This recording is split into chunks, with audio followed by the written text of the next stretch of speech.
Hi, welcome to Ambi's Views, where we deep dive into your favorite films and TV shows. Just an FYI, there will be some spoilers in this video. One Night in Miami centers around four great icons who championed civil rights during the 60s.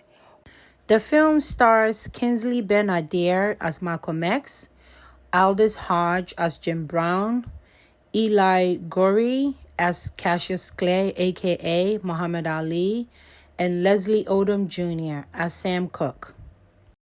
The film gives individual opening scenes for each of the characters, with one of the most poignant scenes being with Jim Brown going to see a family friend. This family friend, portrayed by Beau, seems to be very happy for Jim Brown and all his success in football. When Jim Brown is getting ready to leave, he offers to help Mr. Carlton to move his furniture inside, and Mr. Carlton pleasantly declined his offer, telling him that they don't allow people who look like him inside his home, essentially calling him the N-word. And this scene was such a soul-crushing scene. And this reminded me of Malcolm X's analogy from his book about the fox and the wolf. If you know this analogy, leave a comment below and tell me what the analogy is. Some of my favorite shots from the film is Ali's in the swimming pool. Now, this was obviously a real picture or a real event that took place in 1964. And I think the cinematography there with the color and everything in this scene was amazing. Another aspect of the film that I enjoyed was seeing Malcolm X as a family man, as a husband, as a father. Great to see him checking in with his family, especially with his daughter. You know, a lot of these great leaders of the past, sometimes they almost seem like mythical to us, especially for the newer generation when we read about them or when we hear about them. So I think it's always great in books or even in films to see them as real people. One of the scenes that I enjoyed was after Malcolm's conversation on the phone with his family, agents following him, he went back into the room, asked them to go up on the roof because he felt that he was being monitored or there was a bug in the room. So it was fun to see four of them go onto the roof, just having fun with each other, teasing, throwing Malcolm's camera around and Malcolm being upset. So I thought that was such a great scene because it was lighter. The conversations were lighter.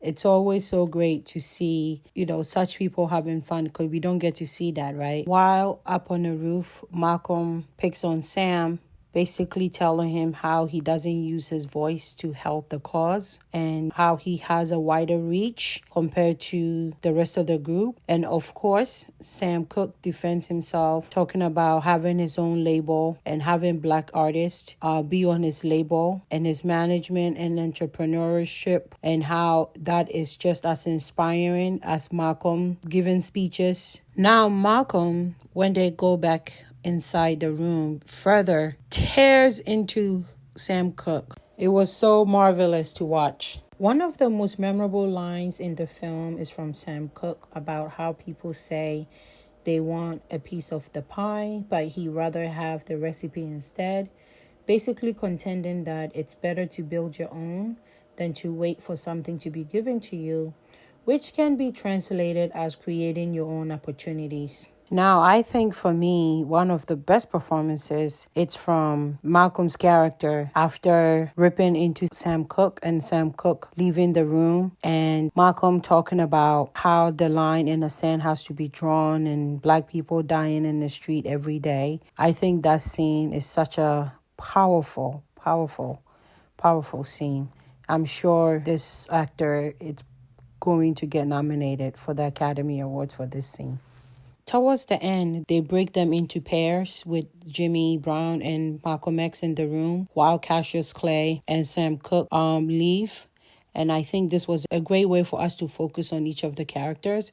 And during this time, you really see Malcolm's vulnerability and his sense of urgency. And you can understand why he was so hard on Sam Cooke, because it seems that maybe he knew what was coming, because we all know that he was assassinated, unfortunately, only a few months after this night. So I thought it was great how it was shown in the film. Just like the beginning of the film, each of the characters also have their own closing scenes, starting with Sam Cooke debuting one of my favorite songs of all time, which became a rallying cry during the civil rights movement. Then we go to Cassius Clay, who now becomes Muhammad Ali in the Nation of Islam Mosque, being introduced with his new name. I thought it was kind of sad that he looks over to where Malcolm should have been sitting during this introduction, and the seat is empty. Malcolm is not there. Then the next scene shows Malcolm's family being firebombed in his home in Queens, New York, where he comes out of the house. Overall, I think it's a splendid film. I enjoyed watching each of the individual characters. And of course, it was such an amazing experience just watching all of them in one film, in one space, and having the opportunity to see each of them being young and being powerful, being in their greatness, and the legends that they were and the legends that they have become. This was such a fun and wonderful film, which deserves to be nominated for the Academy Awards for sure. Now, I would like to know what you thought of the film. What did you enjoy most about it? And who was your favorite character and why?